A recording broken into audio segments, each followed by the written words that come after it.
Laureline Serriès, bonjour. Bonjour. Alors, dans un taxi ou un VTC, il y a deux types de clients, hein. Le plus souvent, il y a ceux qui sont bavards, curieux, pas du tout hostiles à une petite conversation avec le chauffeur. Et il y a ceux, au contraire, qui restent dans leur bulle, qui disent à peine bonjour ou au revoir, qui n'accordent pas un seul regard. Vous êtes quelle catégorie de cliente dans un VTC ou dans un taxi? Moi, je ne crois pas beaucoup aux catégories figées, donc un peu les deux, mais si je devais en choisir une, plutôt la catégorie bavarde. J'aime beaucoup discuter avec les chauffeurs et engager. En général, ça nous amène sur des discussions assez intéressantes sur Uber. Bon, je décide de vous croire. Vous devriez.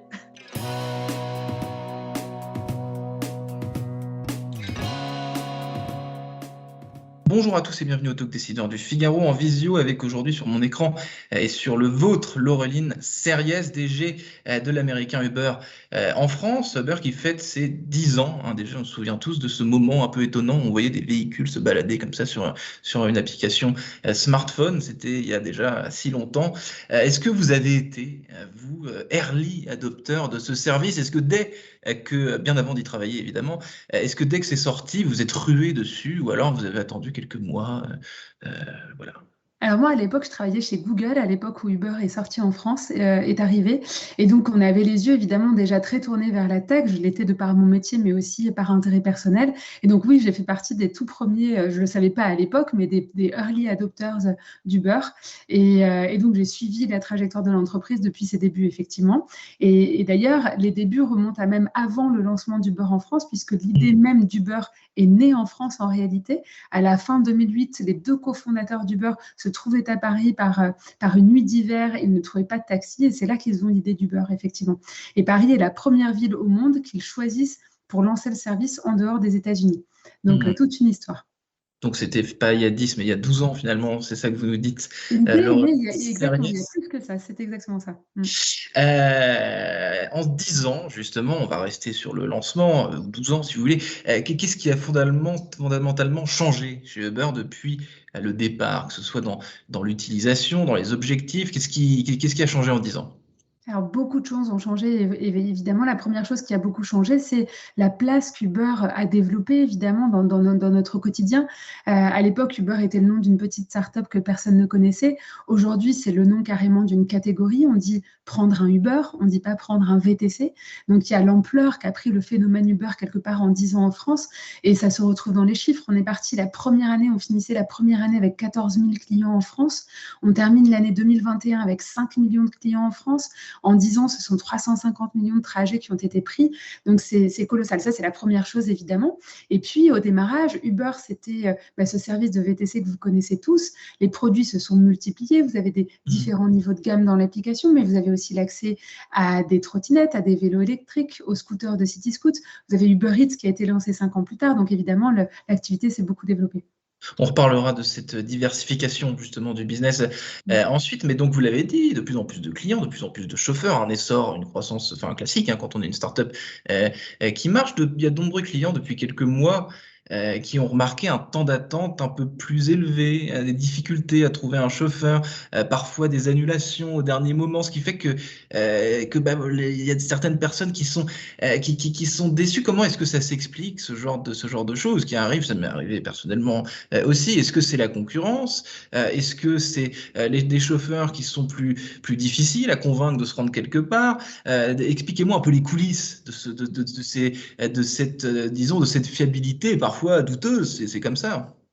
Alors en moyenne, déjà pour vous répondre statistiquement, ça n'empêche pas, et bien sûr, qu'il y ait des expériences individuelles qui soient pas toujours très heureuses, mais en moyenne, les temps d'attente aujourd'hui, par exemple sur Paris, restent aux alentours des 4 minutes, donc ça reste des temps d'attente qui sont très acceptables, même si effectivement ils se sont un petit peu rallongés, ils ont tendance à se rallonger un petit peu ces derniers temps. Et la raison pour cela, en fait, il y en a plusieurs. La première, c'est que on constate aujourd'hui avec les difficultés de circulation qui s'accroissent, vous le savez, la fermeture de certaines zones dans Paris, le ralentissement, le passage à 30 km/h, on constate en fait un fonctionnement globalement de la circulation sur Paris qui sur les derniers mois a quand même plutôt été dans le sens de la dégradation et qui contribue du coup forcément à un ralentissement du service ou un impact sur le service rendu par les chauffeurs. Ce que vous me dites finalement, pour traduire, c'est que un chauffeur qui, il y a encore 1 ou 2 ans, aurait été d'un point A à un point B, maintenant est découragé d'aller à ce point B parce qu'il sait que sur les quais ou que sais-je, il va forcément y avoir des difficultés et du coup c'est totalement contre-productif, que ce soit pour le client ou pour lui. Ou alors il le fait, il prend le trajet, mais ça lui prendra un petit peu plus de temps. Il va mettre un petit peu plus de temps à venir vous récupérer à l'endroit où vous êtes pour ces raisons de circulation et de conditions de circulation dans Paris, effectivement. Donc Uber en veut un petit peu à Anne Hidalgo quand même. Non, alors justement, vous savez, il y a un certain nombre de projets qui sont en cours aujourd'hui avec la mairie de Paris. La mairie de Paris réfléchit notamment à la zone à trafic limité, vous le savez certainement, dans le centre de Paris qui va concerner plusieurs arrondissements. Et on est plutôt dans une logique vraiment constructive de discussion pour savoir quelles seront les modalités pour continuer à faire de cette zone à la fois une zone apaisée, effectivement, avec moins de pollution et en même temps, en permettant l'activité économique et de se déplacer dans la zone. Je crois vraiment que les VTC sont une solution qui peut apporter beaucoup à la ville de demain, et notamment de par les engagements, je parlais à l'instant d'écologie, de par les engagements écologiques qui vont tout à fait dans le même sens que ce que la mairie de Paris souhaite développer. Laureline Serriès, je n'ai fait que l'évoquer, mais la concurrence en 2012, de 2012, quand Uber arrive à Paris, quand Uber arrive en France, elle est quasiment inexistante. Il y a évidemment les taxis qui sont là, mais on va pas évoquer les taxis parce que sinon on va y passer des heures. Mais disons que Uber est le premier acteur de VTC à s'implanter comme ça à Paris. Aujourd'hui, il y a plusieurs acteurs. Comment est-ce que Uber fait pour faire face à cette concurrence? Comment est-ce que Uber donne envie à ses chauffeurs de rouler chez Uber? Et comment est-ce que Uber donne envie à ses clients d'y rester et de ne pas aller chez un concurrent qu'on ne va pas citer?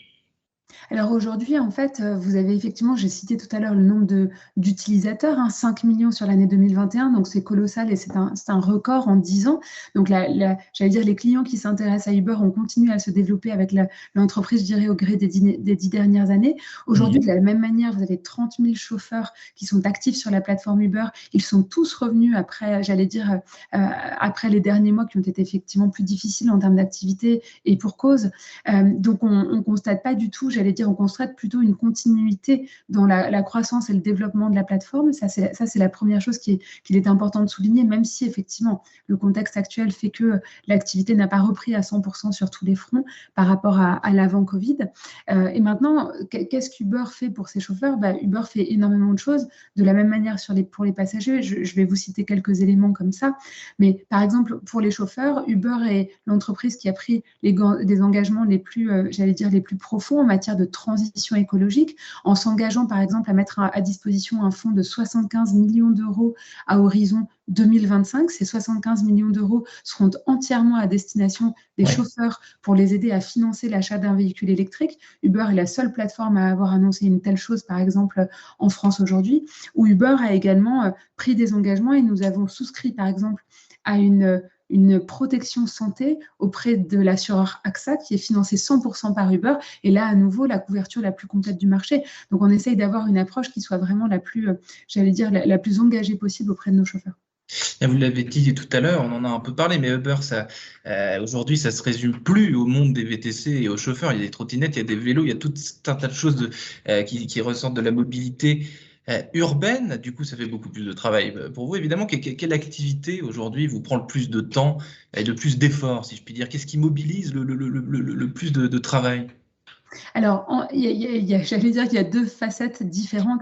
Il y a la facette qui va concerner ce que voient les utilisateurs dans l'application. Donc, évidemment, vous avez un choix. Et Paris est la ville au monde dans laquelle il y a le plus de choix en termes d'offres de mobilité dans l'application Uber. Donc, vous avez effectivement les VTC avec toutes sortes de gammes de produits, mais vous avez également les trottinettes, les vélos, les scooters. Vous avez l'option transport en commun qui est disponible également. Vous pouvez réserver un véhicule, aussi louer un véhicule. Donc, vous avez énormément de choses qui sont dans l'application. Et en termes de temps opérationnel, une partie de ces opérations-là sont gérées par des partenaires. Par exemple, les vélos et les trottinettes sont gérés par Lime, les scooters électriques sont gérés par CityScoot, ce sont les leurs, bien sûr.